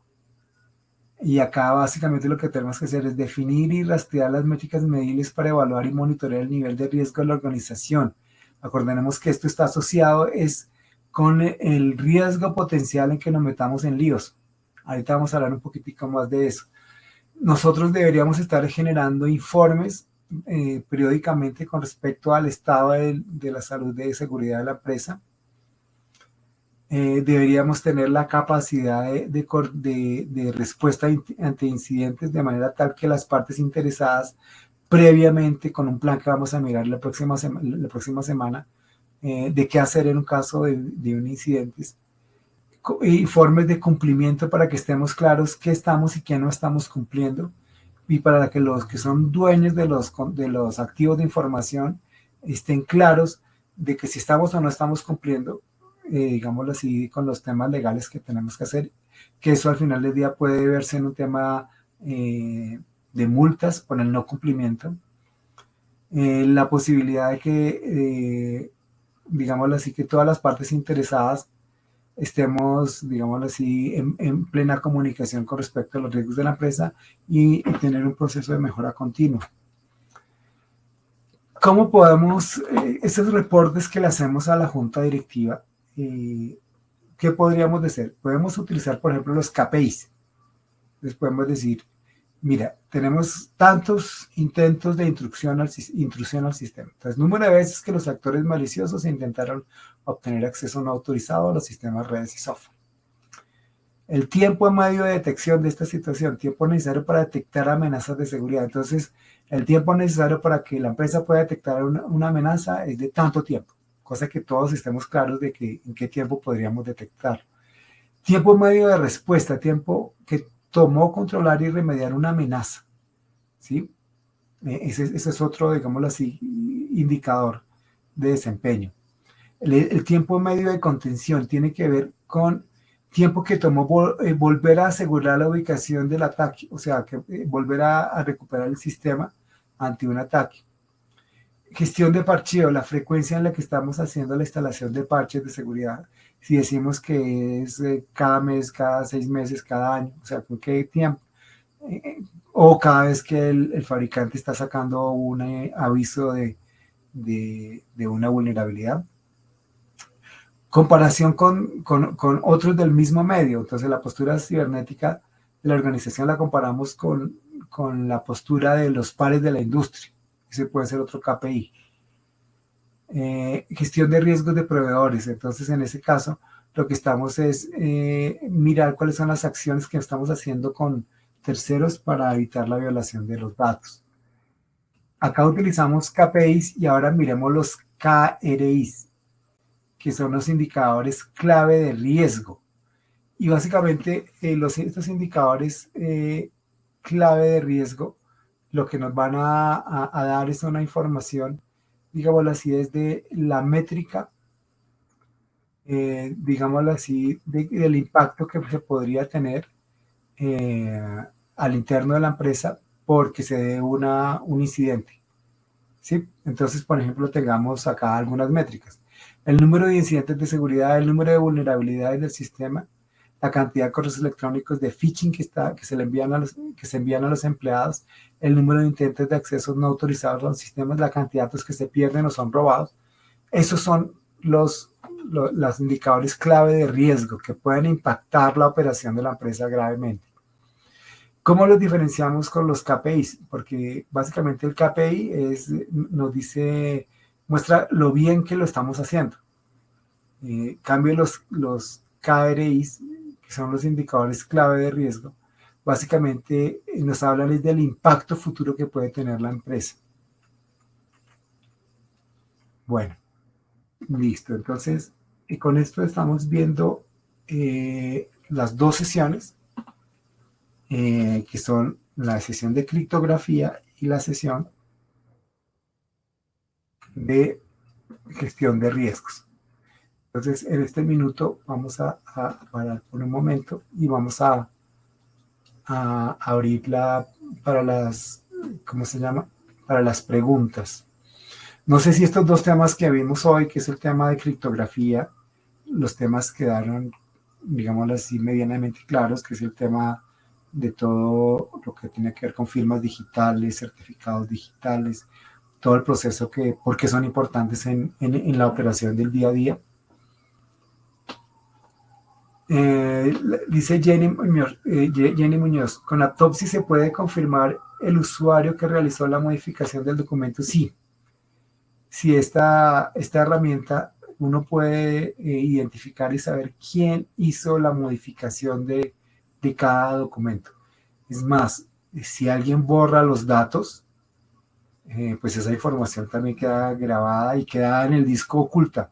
Para el usuario quedaron borrados, pero eso queda, se los voy a mostrar por un minutico. Entonces, para que ustedes lo vean, por ejemplo, acá, por ejemplo, en este disco dice borrados los archivos que fueron borrados. Entonces, todos los archivos que fueron borrados. Y me da la información. Acá. Del sistema el día en que fue borrado. ¿Sí? Y los detalles de en qué condiciones se hizo este borrado de un archivo. Entonces te queda una serie de logs y si uno se mete dentro del computador, entonces si uno se mete dentro del computador, supongamos que lo metamos dentro del computador que está acá. Acá aparece toda la información de los archivos de registro del computador. Entonces, a ver.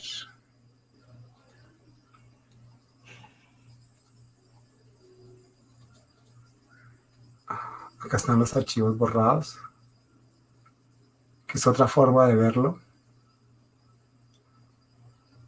Y la herramienta nos da otros elementos. Entonces nos dice,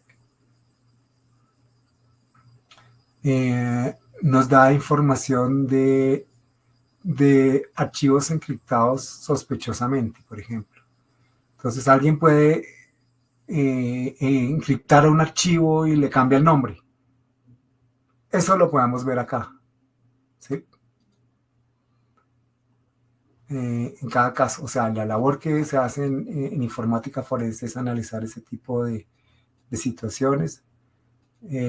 Por ejemplo, acá hay archivos instalados, ¿sí? Por ejemplo, acá un archivo que instalaron, entonces,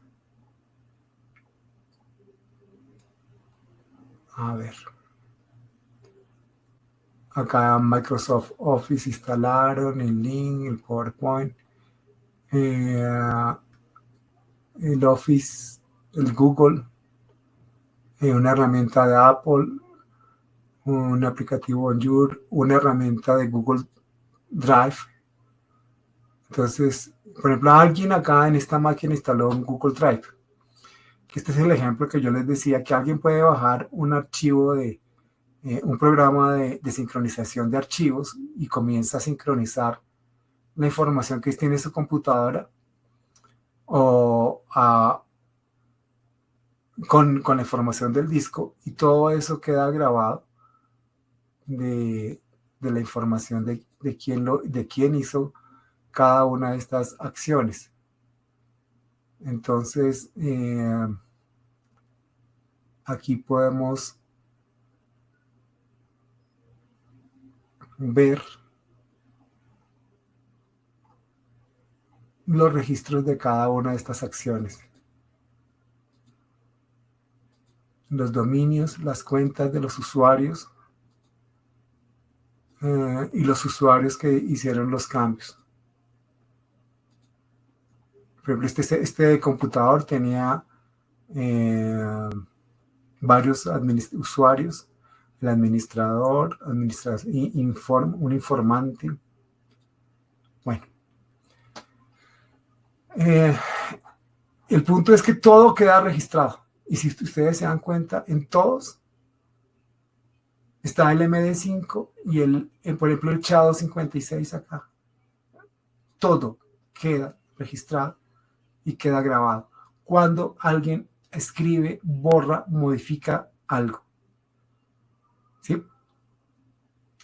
Y al final del día se puede saber quién hizo qué cambio, con qué ID, qué usuario lo hizo. Toda esa información queda registrada. Bueno, entonces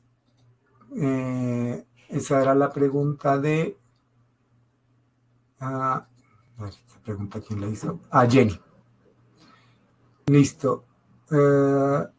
Esos informes, dice Edwin Vargas, ¿esos informes en qué consiste? Bueno, esta es una herramienta, digámoslo así, forense, donde podemos analizar todas las acciones, todos los comportamientos que lo que hace alguien en una computadora. Todo queda registrado. Si alguien borró, comillas, información, envió correos, ¿qué envió por correo? ¿Desde qué aplicativo? Todo queda registrado y queda todo grabado con un hash. El hash es como la huella digital, la firma digital de lo que está pasando. Y si te refieren acá a los informes tienen que ver es con las herramientas de las acciones de los sistemas. Entonces acá yo lo estaba mostrando en el computador, pero hay otras herramientas que nos muestran no solamente el computador, sino los servidores de la red y de los elementos de la red, que identifica quiénes entran a qué sistemas, cuándo lo hacen, y qué información, qué acciones hacen, qué modificaciones hacen. El de los informes periódicos, ¿en qué consisten? Entonces, los informes tenemos que estar claros si tenemos herramientas para monitorear los sistemas, las redes. Entonces ahí pueden decir, mira, detectamos intentos de loguearse incorrectamente a tales cuentas tantas veces, desde tal lado y tales usuarios a tales horas fueron bloqueadas. ¿Qué otro reporte? Podríamos tener el reporte de plataformas que fueron actualizadas durante el mes. Entonces, este mes estuvimos actualizando las máquinas con Windows 10 o con Windows 11. Los servidores de producción los estuvimos actualizando con el proveedor, y las acciones realizadas fueron estas. Hicimos copias de respaldo. Las copias de respaldo se hicieron semanales, con copias de respaldo incrementales diariamente, y se probaron esas copias de respaldo. O sea, que se documente cuáles son las acciones que se rehacen desde el punto de vista de seguridad para mitigar los riesgos y proactivamente estar, digámoslo así, tomando acción con respecto a los sistemas y las redes. O sea, como es el informe de actividades que estamos haciendo para mitigar los riesgos. Acá vienen más preguntas. ¿Qué herramientas podemos usar para hacer monitoreo de red? Entonces, dentro de las herramientas que tenemos, o sea, que se pueden utilizar, está en lo posible si la empresa puede tener detectores de intrusos y de prevención de intrusos. Eso nos va a dar la primera elemento de monitoreo, digámoslo así, de qué es lo que está pasando en la red. Si después tenemos un sistema de gestión de eventos, donde los eventos de los detectores de intrusos, de los preventores de intrusos, de los intentos de ataques a los DNS, a los firewall, si tenemos ese tipo de herramientas, pues vamos a poder, digámoslo así, consolidar las actividades de eventos, digámoslo así. Para eso hay herramientas de terceros y hay herramientas de software libre. En la última sesión justamente vamos a mostrar algunas de estas herramientas para que ustedes las puedan conocer, y dentro del trabajo que se puede hacer. Dispositivos que se controlan en la red. Lo básico es que pudiésemos tener una herramienta de monitoreo lo básico, por ejemplo, de disponibilidad, que es una plataforma de gestión de SNMP, por ejemplo, tener una herramienta como PRTG, o usualmente los fabricantes de los switches y los enrutadores, por ejemplo, algunos fabricantes de switches proveen software de gestión de los equipos de la red, donde justamente se manejan toda una serie de estadísticas, de reportes de lo que está pasando en la red. En los firewalls, dependiendo del fabricante, hay algunos fabricantes de firewalls, por ejemplo, Fortinet, da algunas herramientas para poder estar sabiendo cuáles son los ataques que está sufriendo la red, los intentos de logueo fallidos, problemas de virus y cosas de esas. Eso se puede hacer. O si yo utilizo software libre, también hay algunas herramientas de software libre que me pueden dar una indicación de qué es lo que está pasando en la red. De eso justamente estaremos hablando en la última sesión.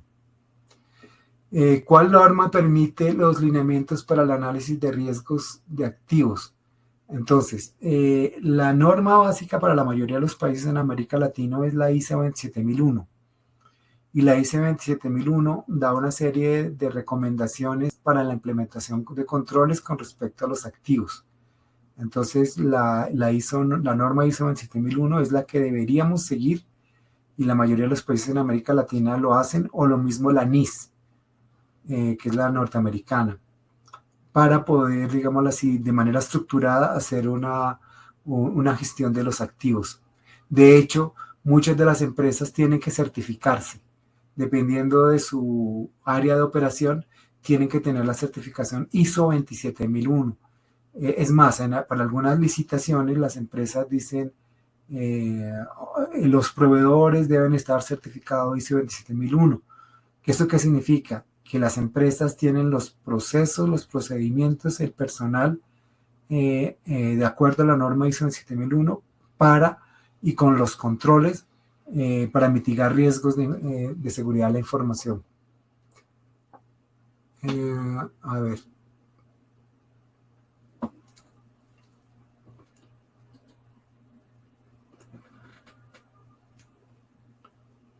Bueno, ¿qué otras preguntas tendríamos? No sé si este tema de los certificados digitales, las firmas digitales, esto quedó claro, ese tema. No he visto preguntas al respecto. Qué pena, es como medio ladrilludo el tema, pero al final del día es la base para poder entender muchas de las estrategias de seguridad que podemos implementar al interno de las empresas.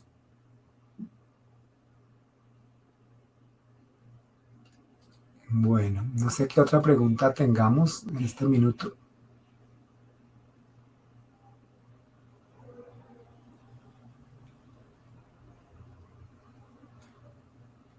En la siguiente sesión vamos a estar hablando de todos los temas relativos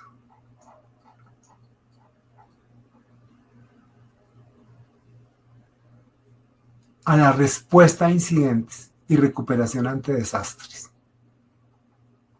Posteriormente veremos los temas de hacking ético, cómo hacer esas pruebas de penetración. Digámoslo así, que ahí tendremos herramientas para saber qué es lo que está pasando, o sea, dónde están las vulnerabilidades de la red. Y en la última sesión vamos a ver ya las recomendaciones prácticas de controles de acceso, mantenimiento de red, respuesta a incidentes, auditoría, concientización y herramientas en general que podamos emplear en estas situaciones, tanto a nivel de empresa como a nivel personal. Bueno.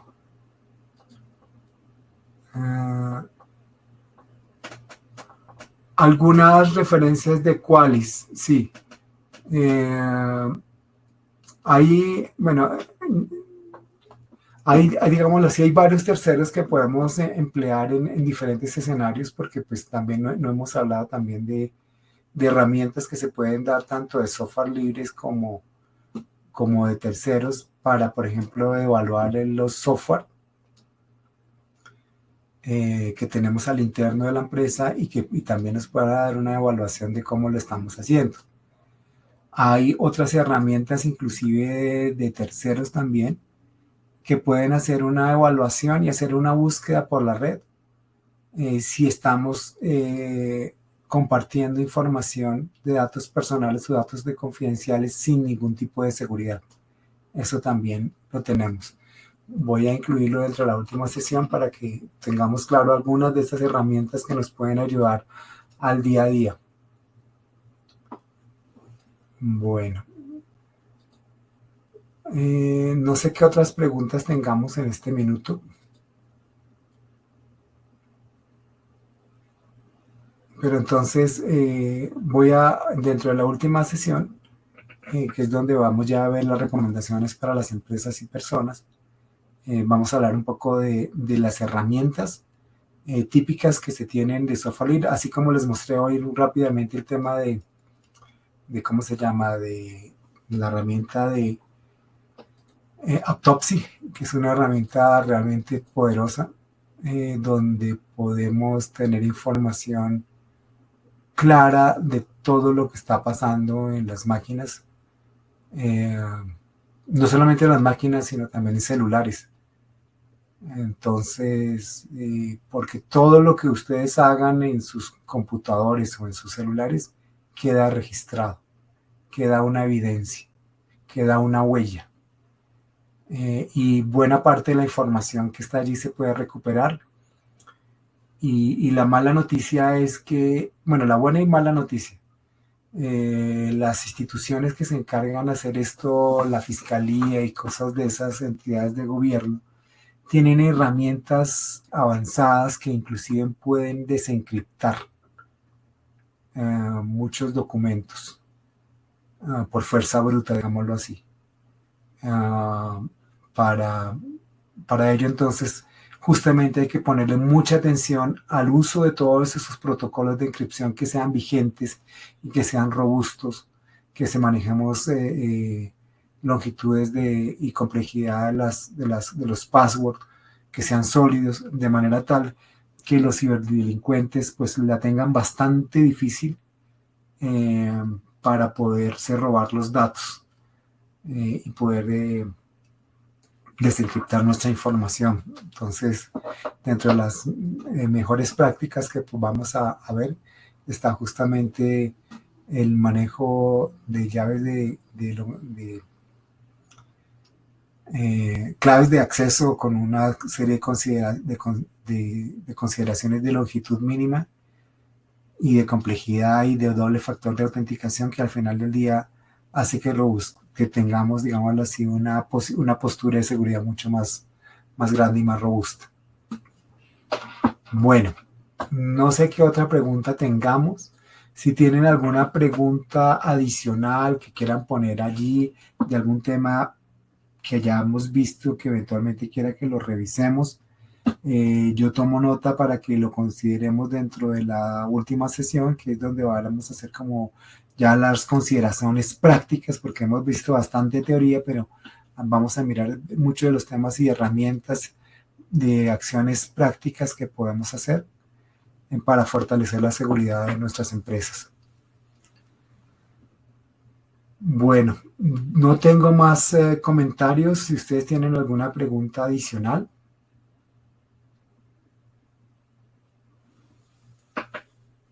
Me lo hacen, por favor, saber.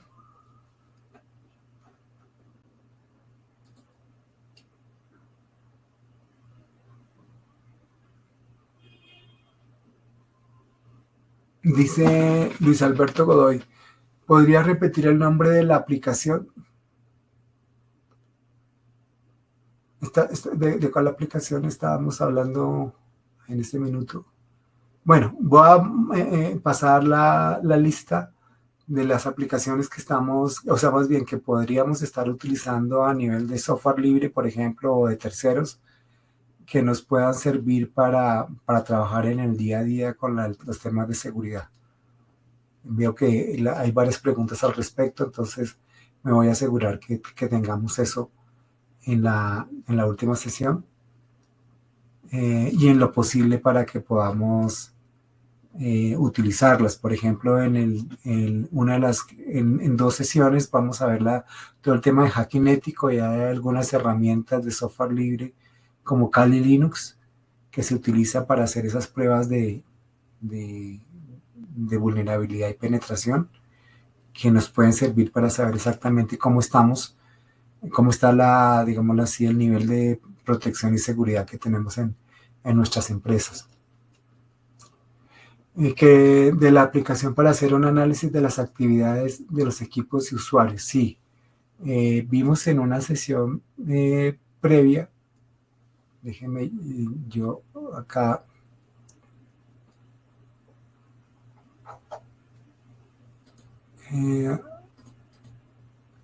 que en general estábamos hablando de las herramientas que podríamos emplear, que son las plataformas de SIEM. Entonces, que justamente les voy a mostrar, voy a colocar acá en el chat las plataformas de SIEM. No sé si quedó, aquí quedó. Security Information and Event Management. Entonces hay algunas plataformas de software libre que vamos a mencionar que me permiten entonces estar consolidando todo el tema de eventos de la red. Esa sería, digámoslo así, en general esa línea de soluciones que como veremos hay de terceros, o sea, comercial, a nivel comercial o a nivel de software de open source, que se podrían estar empleando al interno de las empresas. Y gracias por su participación y por la atención a la sesión. No me resta para decirles que los esperamos la próxima semana, eh, donde estaremos analizando ya el tema de respuesta a incidentes y recuperación ante desastres, que ese es un tema supremamente importante y lamentablemente lo buscamos solo cuando tenemos líos. Y bueno, la idea es que podamos ser proactivos en todas estas actividades. Bueno, muchas gracias Jenny, muchas gracias a todos y yo solamente me resta decirles feliz noche. Muchas gracias.